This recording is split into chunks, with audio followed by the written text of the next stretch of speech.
اللہ اللہ اللہ اللہ۔ تمام تعریفیں، حمد اور ثنا اللہ تبارک و تعالیٰ کے لیے۔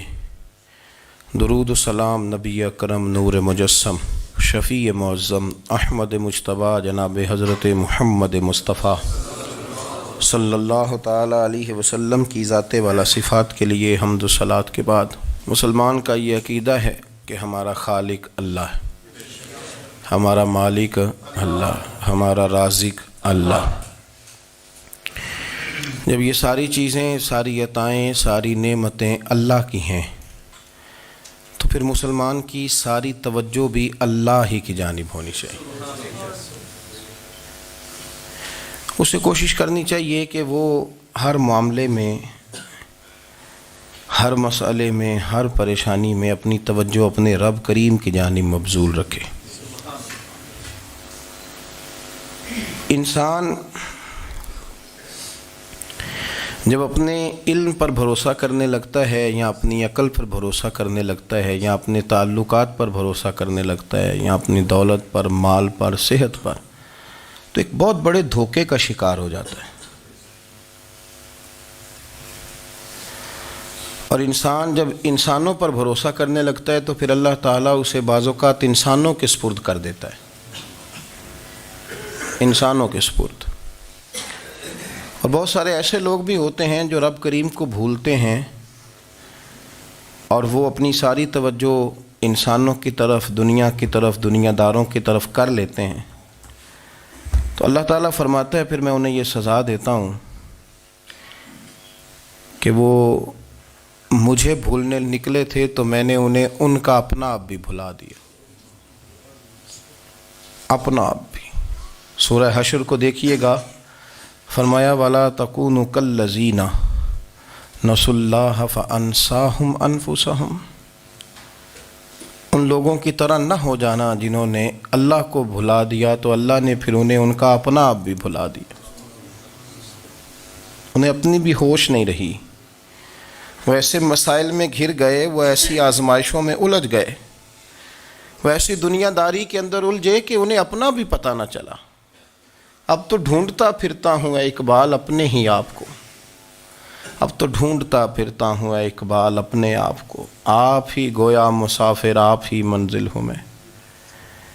جب انسان خدا فراموش ہوتا ہے تو خود فراموش ہو جاتا ہے۔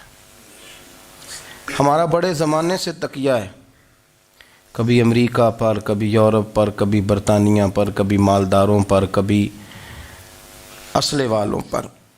اس کا نقصان یہ ہوا کہ اپنا کوئی وجود نہیں رہا، اپنا کوئی نظریہ نہیں رہا، اپنی کوئی سوچ نہیں رہی۔ ایسے محسوس ہوتا ہے کہ کوئی منشور نہیں، کوئی دستور نہیں، لگام منہ میں ہے اور اس کا سرا کسی کے ہاتھ میں ہے، وہ جدھر چاہتا ہے ہمیں گھما لیتا ہے۔ اللہ فرماتے ہیں یوں نہ ہو جانا کہ تم رب کو بھلا دو اور پھر تمہیں اپنا آپ بھی بھول جائے۔ اولئک ھم الفاسقون، فرمایا یہ وہ لوگ ہیں جو نافرمان ہیں اللہ کے، یہ نافرمان ہیں۔ جب یہ نظریہ بن گیا، جب یہ ذہن بن گیا کہ پیدا اللہ نے کیا ہے، دینا اللہ نے ہے، عطا کرنے والا اللہ ہے، نوازنے والا اللہ ہے، تو پھر ساری توجہ دنیا داروں کی طرف رکھنا، میں اللہ والوں کی طرف توجہ رکھنے کا قائل ہوں، میں وہ سمجھتا ہوں، ہم اس چیز کے قائل ہیں، لیکن وہ بھی کوئی آستانہ ہے کہ جہاں حق مرشد کا نعرہ تو بڑا لگے پر رب کا نام ہی نہ سننے کو ملے۔ یہ بھی کوئی بات ہوئی کہ جہاں یہ تو نعرہ زور سے لگے کہ جیوے جیوے مرشد جیوے، لیکن استغفار کا درس ہی نہ ملے۔ جہاں ہر وقت یہ بتایا جائے کہ یہاں آ گئے تو بچ گئے، کیسے بچیں گے؟ میرے رسول پاک علیہ السلام کا دروازہ سب سے بڑا دروازہ ہے، حضور کا دروازہ سب سے بڑا دروازہ ہے، لیکن میرے دوستو یاد رکھنا، نبی پاک علیہ السلام نے بھی لوگوں کو جب رستہ دکھایا ہے تو رب کریم کا رستہ دکھایا ہے، اللہ کا رستہ دکھایا، اللہ کریم کا رستہ دکھایا، لوگوں کو رب کی طرف توجہ کرائی۔ میرے رسول کریم سید عالم صلی اللہ تعالیٰ علیہ وسلم نے لوگوں کی اللہ کی جانب توجہ کرائی اور لوگوں سے یہ کہا کہ وہ اپنے رب کریم کی جانب اپنا ذہن رکھیں، اپنی توجہ اپنے اللہ کی جانب مبذول کریں۔ میری بات کو اچھے طریقے سے سمجھیے گا، علم اللہ تبارک و تعالیٰ عطا کرتا ہے، تو اسے اللہ کی عطا ہی سمجھنا چاہیے۔ کچھ لوگوں کے پاس علم ہوتا ہے پر علم نافع نہیں ہوتا، وہ ٹامک ٹونجا مارتے رہتے ہیں ساری زندگی۔ علم کو اللہ کی عطا سمجھیں، اپنی عقل پر اپنے شعور پر زیادہ بھروسہ نہ سمجھیں، نظر اللہ پہ رکھیں۔ حضرت مولا علی شیر خدا کرم اللہ تعالی وجہہ الکریم سے کسی نے پوچھا تھا بڑا عالم کون ہوتا ہے؟ ہمارے ہاں تو اب وہ والے عالم پائے جاتے ہیں نا، اللہ ماشاءاللہ، جو ممبر پہ بیٹھتے ہیں تو دعوے ہی دعوے ہیں، ممبر پہ بیٹھتے ہیں تو دعوے ہی دعوے ہیں، اس طرح کے عالم ہمارے ہاں پائے جاتے ہیں۔ وہ ہر بات میں دعویٰ کرتے ہیں، میں یہ کر دوں گا، میں وہ کر دوں گا۔ یہ مزاج علماء کا نہیں۔ حضرت علی المرتضیٰ سے کسی نے پوچھا بڑا عالم کون ہوتا ہے؟ فرمایا بڑا عالم وہ ہوتا ہے کہ جسے مسئلے کا پتہ نہ ہو تو وہ کہہ دے مجھے نہیں پتہ، میں پتہ کر کے بتاؤں گا، غلط بات بیان نہ کرے۔ امام مالک سے کسی نے کوئی مسئلہ پوچھا تو آپ فرمانے لگے مجھے اس سوال کا جواب نہیں آتا، ہمارے بزرگ سمجھاتے کیا ہیں؟ وہ کہنے لگا آپ اتنے بڑے امام ہیں تو اس سوال کا جواب نہیں آتا۔ آپ فرمانے لگے اگر مجھے ہر سوال کا جواب آتا پھر تو میں خدا ہوتا، مجھے ہر سوال کا جواب نہیں آتا، مجھے تو اتنا آتا ہے جتنا میرے رب نے مجھے عطا کر دیا ہے۔ اپنی نظر اللہ پہ رکھیں، نکل آئیں اس معمے سے باہر کہ میں کوئی بلا ہوں، مجھے بڑا پتہ ہے، میرے پاس 6 ڈگریاں ہیں، مجھے 10 جگہ پہ تدریس کا شغف حاصل ہے، اس سے نکلیں باہر۔ قرآن مجید دیکھیے گا، اللہ تعالیٰ نے ارادہ قدرت فرمایا کہ میں حضرت آدم کو بناؤں گا، پھر بنانے کے بعد فرمایا فرشتوں سجدہ کرو آدم کو، سب نے سجدہ کیا الا ابلیس ابا واستکبر وکان من الکافرین، سب نے سجدہ کیا سوائے ابلیس کے، اس نے انکار بھی کیا، تکبر بھی کیا اور کافروں میں سے ہو گیا۔ تو یہ جب اللہ تعالیٰ نے سجدہ کرایا تو کیسے کرایا؟ اللہ تبارک و تعالیٰ نے نا حضرت آدم کو علم سکھایا خود، وعلم آدم الاسماء کلہا، خود اللہ فرماتے ہیں کہ میں نے جناب آدم علیہ السلام کو تمام اشیاء کے نام سکھائے، سب اشیاء کے نام سکھائے۔ تو وہ چیزیں پھر میں نے نا، اللہ فرماتے ہیں میں نے فرشتوں پہ پیش کی، میں نے کہا کہ بتاؤ ان کے نام کیا ہے، تو فرشتوں نے جو جواب دیا وہ سمجھنے والا ہے۔ اللہ نے چونکہ خود علم سکھایا تھا حضرت آدم کو، جناب آدم سکھایا تھا، لیکن فرشتوں کو نہیں سکھایا تھا۔ تو اللہ کریم نے فرمایا فرشتوں اب یہ بتاؤ ان چیزوں کے نام کیا ہیں؟ تو فرشتے کیا کہتے ہیں؟ فرشتے عرض کرتے ہیں قالوا سبحانک لا علم لنا۔ آپ کبھی یقین کریں اس چیز کی لذت لیں تو مزہ آ جائے۔ کہا قالوا سبحانک، کہنے لگے تو پاک ہے، قالوا سبحانک، کہنے لگے تو، بھئی آدم علیہ السلام کو نام سکھا لیے، پھر فرشتوں کے سامنے وہ چیزیں پیش کر کے کہا ان چیزوں کے نام بتاؤ، تو فرشتے کیا کہتے ہیں؟ کہتے ہیں قالوا سبحانک، تو پاک ہے، لا علم لنا، ہمارے پاس کوئی علم نہیں، الا ما علمتنا، ہمیں تو اتنا پتہ ہے جتنا تو نے ہمیں سکھا دیا ہے، ہمیں تو اتنا پتہ ہے جتنا تو نے ہمیں، لا علم لنا، ہمارے پاس کوئی علم نہیں ہے، اتنا ہی پتہ ہے جتنا تو نے ہمیں سکھا دیا ہے، اس سے زیادہ ہمارے پاس علم۔ اور یہ کیوں تو نے ہمیں جتنا سکھایا اتنا پتہ ہے؟ فرشتے یہ نہیں کہتے یا اللہ تو زیادہ سکھا، آدم کو دیا تو ہمیں بھی دے، یہ نہیں فرمایا، فرمایا انکا انت العلیم الحکیم، اے اللہ تو علم والا بھی ہے اور حکمت والا بھی ہے، تجھے پتہ ہے کس کو کتنا دینا ہے، جتنا تو نے مناسب سمجھا جناب آدم کو دیا، اور جتنا تو نے بہتر سمجھا وہ تو نے ہمیں عطا فرمایا۔ تو اگر آپ کے پاس علم ہے، کہیں نالج ہے، تو اس کو اللہ کی عطا سمجھیں۔ ہمارے ہاں بہت سارے لوگ بن کے بیٹھ جاتے ہیں، میں اکثر کہتا ہوں کہ پھر وہ دعوے کرتے ہیں میرے علاقے والے جاہل ہیں، میرے شہر والے جاہل ہیں، میرے خاندان والے پڑھے نہیں۔ یہ آپ کا دعویٰ ہے، یہ آپ کو خراب کر دے گا۔ ہم نے بہت سارے ایسے لوگ دیکھے جو بہت بڑے عالم تھے، لیکن اللہ جب لینے پہ آیا تو عقل ہی لے گیا، شعور ہی چلا گیا، حافظے ختم ہو گئے۔ آپ دیکھتے ہیں بڑھاپے میں کچھ لوگ ایسے ہوتے ہیں کہ جن کو یہ بھی یاد نہیں رہتا کہ میرا نام کیا ہے، میں کہاں ہوں، مجھے کدھر جانا ہے۔ تو اس وقت سے اللہ کی پناہ مانگیں اور اپنی نظر اپنے رب کریم کی جانب رکھیں، اللہ کی جانب اپنی نظر کو مبذول رکھیں۔ دوسری بات، علم کے بعد ایک چیز آتی ہے جس کا نام ہے ہدایت، جس کا نام ہے تقویٰ، جس کا نام ہے پرہیزگاری، جس کا نام ہے عمل، عبادت، ریاضت، یہ بھی اسی وقت ہی نصیب ہوتی ہے جب میرا رب کریم نصیب فرما دیتا ہے۔ ہم نے نا نیکی کا اپنا اپنا سٹیٹس بنا لیا ہے، اپنا اپنا معیار بنا لیا ہے۔ کچھ لوگ کہتے ہیں کہ جناب مسجد میں سیمٹ کا توڑا دینے سے بہتر ہے کسی غریب کو آٹے کا تھیلا دے دو۔ اب اس نے اپنا مزاج بنا لیا نا نیکی کا، اس نے اپنا سٹیٹس بنا لیا ہے۔ میرا یہ سوال ہے کہ نبی پاک صلی اللہ تعالیٰ علیہ وسلم جب مدینہ شریف آئے تھے تو حضور نے سب سے پہلے غریبوں میں آٹا تقسیم کیا تھا کہ سب سے پہلے مسجد بنائی تھی؟ کیا عجیب لوگوں کا رنگ ہے، اپنی مرضی کی ہدایت، اپنی مرضی کا تقوی، اپنی مرضی کا معیار۔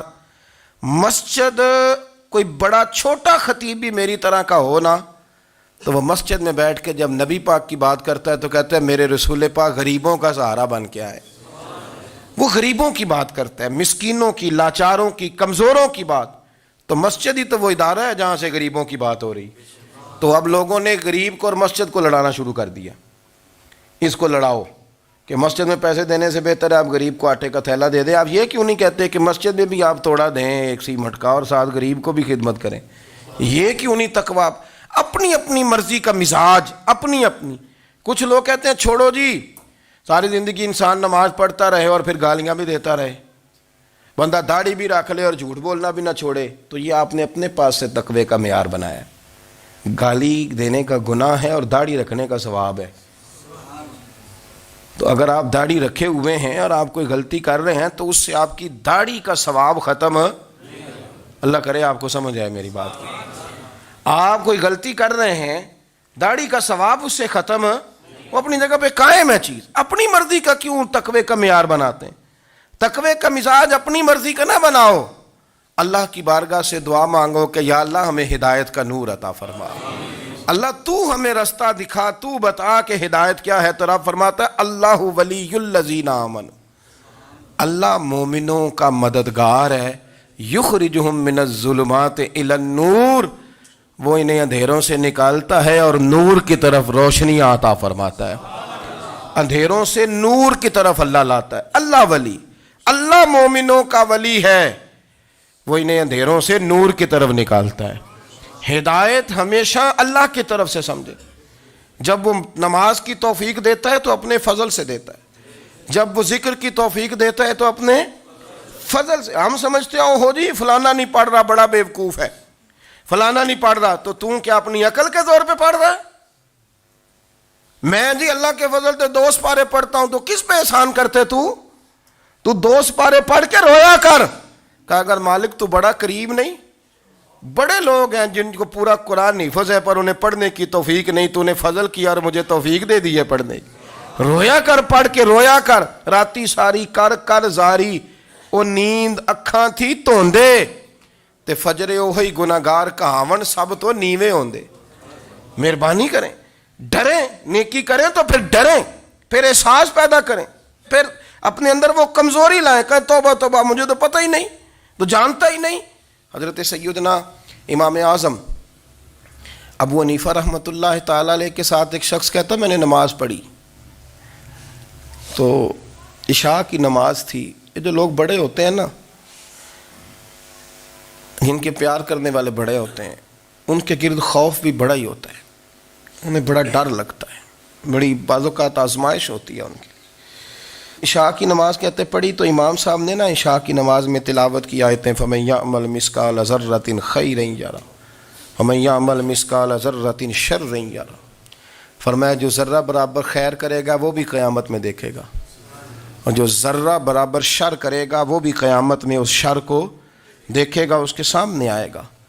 تو وہ شخص کہتا ہے کہ سارے لوگ نماز پڑھ کے چلے گئے تو امام صاحب رحمۃ اللہ علیہ نے اپنی داڑھی پکڑی، رو رہے ہیں، کہتے ہیں وہ ذرہ برابر نیکی کا بدلہ دینے والے، وہ ذرہ برابر شر پہ سزا دینے والے، میری سفید داڑھی کو دیکھ مالک، میرے ذرے ذرے سامنے نہ لانا، لوگ تو میری بڑی قدر کرتے ہیں دنیا، میں تو بڑا پہچانا جاتا ہوں، لوگ تو میری راہوں میں پھول لیے کھڑے ہوتے ہیں، مجھے بڑا نوازتے ہیں، قیامت میں رسوا نہ کر دینا، میرے لیے مشکل ہو جائے گی۔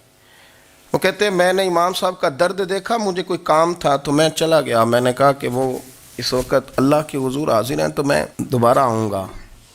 کہتے میں تہجد کا وقت آیا تو امام صاحب وہیں بیٹھے تھے اور ان کی داڑھی آنسوؤں سے بھری ہوئی تھی اور زور سے داڑھی پکڑی ہوئی. کہنے لگے مالک رسوا نہ کر دیں, قیامت میں رسوا نہ کر دیں. یار جو ہدایت یافتہ لوگ تھے وہ تو ڈرے ہوئے تھے, وہ تو سہمے ہوئے تھے. وہ تو کہتے تھے یہ اس کا فضل نہیں, اس نے بلا لیا, یہ اس کا کرم نہیں. حضرت باعزید بستامی کسی کافر کو دیکھتے تو رو پڑتے, کہتے مالک تو کتنا قریب ہے, یہ بے ایمان رہ گیا, تو نے اپنے فضل سے مجھے اپنے نبی کا غلام بنا لیا. وہ رو پڑتے. یہاں تو لوگوں کا دعویٰ ہی بڑا ہے. نمازی اللہ خیر فرمائے وہ تو دوسروں کو گھورتا ہے, وہ کہتا ہے جنت کا میں مالک ہوں, کنجیاں میرے پاس ہیں, میں کسی اور کو گھسنے نہیں دوں گا. اور اگر 2-3 حج کر لے تو پھر تو وہ کہتا ہے کہ اب میرے سے پوچھ کے لوگ جنت میں جائیں گے معاذ اللہ. اور اگر وہ 2 4 5 7 دفعہ کوئی نفل پڑھ لے تو پھر وہ کہتا ہے چھوڑیں جی سارے لوگ بے عمل ہیں, میں اکیلا نیک ہوں. نہ ایسا کریں, اپنی توجہ اپنے رب پہ رکھیں, اپنی توجہ اپنے معین الملت والدین, عطا رسول, ہند الولی, غریب نواز, خواجہ معین الدین چشتی, حضرت خواجہ اجمیر, شاہ اجمیر, والی ہندوستان. آخری عمر میں نا سارا دن روتے گزر جاتا, ساری رات روتے گزر جاتے, ذرا سی کوئی بات کرتا تو رو پڑتے, آنکھیں آنسوؤں سے بھری رہتی. کئی دفعہ اپنے بھی پریشان ہو جاتے ہیں نا کہ یار تو ایک بات کی جان ہی نہیں چھوڑ رہا. تو خواجہ قطب الدین صاحب بختیار کاکی سے لوگوں نے کہا کہ آپ مرشد سے بات کریں, اتنا بھی تو نہیں نہ رونا چاہیے, ہر وقت اس کے آنسو کی کریے. عاشق دا کام ہی رونا تونا, تے بھی نہ رویو نہیں منظوری. یہ عاشق سدا ہی روندا رہندا ہے, پاویں وصل ہوئے تے پاویں دوری. ہر وقت رونے کا کیا مطلب ہے؟ تو خواجہ قطب صاحب کہتے ہیں میں قریب گیا تو میں نے پیر دبائے, میں نے کہا سونیا لوگ تو کچھ بھی نہیں کرتے, تو نے تو کمال کر دیا. 90 لاکھ آدمی مسلمان کر دیا, دنیا کچھ نہیں کرتی. تو نے 50 سال ساری رات مصلے پہ بیٹھ کے رب راضی کیا. تو شہزادہ تھا, حضور کی اولاد تھا, لیکن معین الدین تیرا ایک پلاٹ بھی نہیں. تو نے طالب علم پالے, انہیں غریبوں کو دیا, تو نے نوازا, کوئی شے نہیں تیرے پاس, ہر چیز تو نے. ساری رات روتے ہو, سارا دن روتے ہو. تو خواجہ قطب الدین صاحب کہتے ہیں میں نے جب عرض کیا تو خواجہ صاحب مجھے گلے لگا لیا, چیخ مار کے روئے. کہنے لگے قطب الدین پتر داڑھی سفید ہو گئی, جانے کا وقت آ گیا. جو تو نے نیکیاں گنوائی ہیں وہ ہیں صحیح میرے پاس, پر یار کی بارگاہ میں پیش کرنے کے قابل ایک بھی نہیں. تو بارگاہ تو دیکھ کتنی بڑی ہے, رسول کریم کی بارگاہ میں پیش کرنے کے قابل ان میں سے ایک بھی نہیں. تو آستانہ دیکھ کتنا بڑا ہے, کیا پیش کروں گا, کیا عرض کروں گا حضور کی بارگاہ میں, کس طرح. وہ یار جو بڑے تھے وہ تو ڈرے ہوئے تھے, سہمے ہوئے تھے, وہ تو بڑی آزمائش میں تھے. لیکن میرا اور آپ کا رٹا 2 نمازیں پڑھ کے 6 نمازوں کا دعویٰ کرنا اور لمبی چوڑی کہانیاں بنانا اور اپنے منہ سے اپنی تعریفیں کرنا, اس سے تھوڑا باہر آئیں. رزق بھی میرا اللہ ہی دیتا ہے, علم بھی اللہ دیتا ہے, رزق بھی. بڑے بڑے فقیروں کو مالدار ہوتے دیکھا, بڑے بڑے مالداروں کو فقیر ہوتے دیکھا. بڑے بڑے, میرے ایک بڑا سخی قسم کا سجن ہے, بڑا پیارا ہے, میں اسے سخی مانتا ہوں. میں نے اپنی پریشانیوں کے دنوں میں بھی اس شخص کو سخی دیکھا. ایک دن رات کو مجھے ٹیلی فون کر کے کہنے لگا کدھر ہو؟ میں نے کہا میں گھر ہوں. نہیں اکثر سفر میں ہوتے ہو نا؟ اور میں نے کہا طبیعت کیسی ہے؟ ٹھیک ہے, بس حال چال پوچھنا تھا. میں نے سمجھائی, میں نے کہا یار یہ کوئی مسئلہ ہے, ورنہ رات کے 2 بجے کوئی حال پوچھنے کو فون تو نہیں نہ کرتا, کوئی مطلب ایسا تو مسئلہ نہیں نا. تو میں نے بیک کال کی, میں نے کہا یار میری بات سن, مسئلہ کیا؟ کہ نہیں کچھ نہیں دل کر رہا تھا. میں نے کہا میری گل سن, رہے ہیں اسی 4-5 سال کٹھے, میں تین جاننا, اصل بات کر. کہنے لگا مکان بھی بڑا ہے, سارا کچھ ٹھیک ہے, پر وہ بڑا ہی بے نیاز ہے. کچھ حالات اس قسم کے آ گئے ہیں کہ لوگوں کو بتاؤں بھی تو لوگ ماننے کو تیار نہیں. زیادہ نہیں, مجھے نا تھوڑے سے پیسوں کی ضرورت ہے, کوئی 15-20 ہزار اگر مل جائیں میری ضرورت. آپ یقین کریں میں روتا رہا ساری رات. میں نے کہا مہربانہ تیرا کس طرح کریں گے, اس سے لے کے زمانہ استعمال کرتا تھا, پر بے پرواہی ویکھ نہ سجڑ دی, جتھے کسے دی پیش نہ جاوے انہیں تاجا والے در در رولے تے منگتے ہیں تخت بٹھاوے. سجنا کسے نو کارا مل دئی کوئی کعبے خالی آوے. واللہ خیر الرازقین. وہ کہتے تو دائیں بائیں نہ جا، رزق تو تجھے میں دوں گا، میں ہوں بہتر رزق دینے والا. بڑے بڑے بادشاہ، بڑے بڑے شہنشاہ، بڑے بڑے لوگ، ہاتھوں میں کاسے، فقیریاں. ام ربیعہ کہا کرتی تھیں، بڑی نیک اور صالح خاتون تھیں. وہ کہتی ہیں کہ میں نا بڑے امیر آدمی کی بیوی تھی، اپنے شوہر کے ساتھ چھت پہ بیٹھی تھی تو نیچے فقیر مانگنے والا آیا. اس نے بڑے درد سے صدا کی تو میں نے اپنے شوہر سے کہا کچھ دے دیں. کہا دفع کر، ان لوگوں نے دھندا بنایا ہوا ہے. کہتی میں میکے سے بھی بڑا مال لے کے آئی تھی، میرے ماں باپ بڑے امیر تھے تو میں نے نا چوری اپنے خامہ سے نظر بچا کے باتھ روم جانے کے بہانے گئی اور نیچے جا کے 5 دینار میں نے اس فقیر کی ہتھیلی پہ رکھے. کہتے اس نے 5 دینار دیکھے، پھر میری طرف دیکھا تو میں نے اس کی آنکھوں میں آنسو چمکتے دیکھے.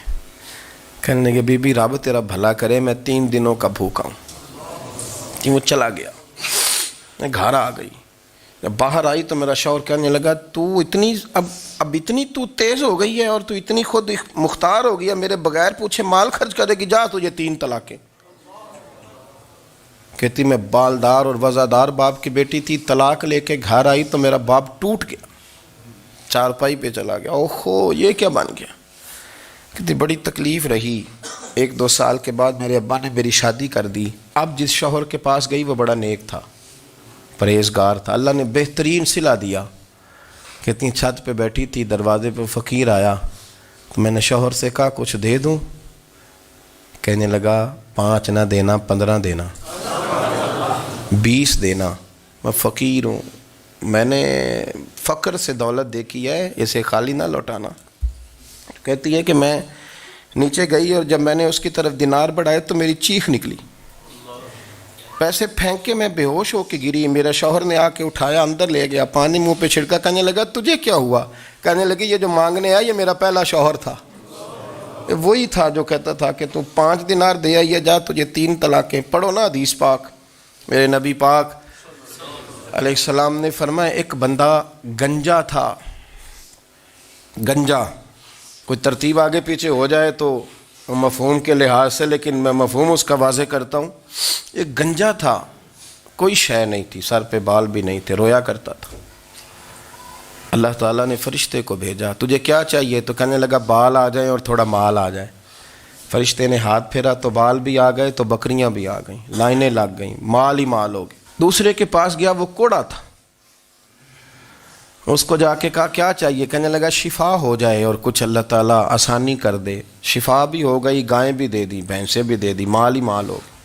پھر ایک کے پاس گیا، وہ اندھا تھا، تجھے کیا چاہیے؟ اس نے کہا آنکھیں مل جائیں اور کچھ ساتھ اللہ مال دے دے. اونٹ ہی اونٹ ہو گئے.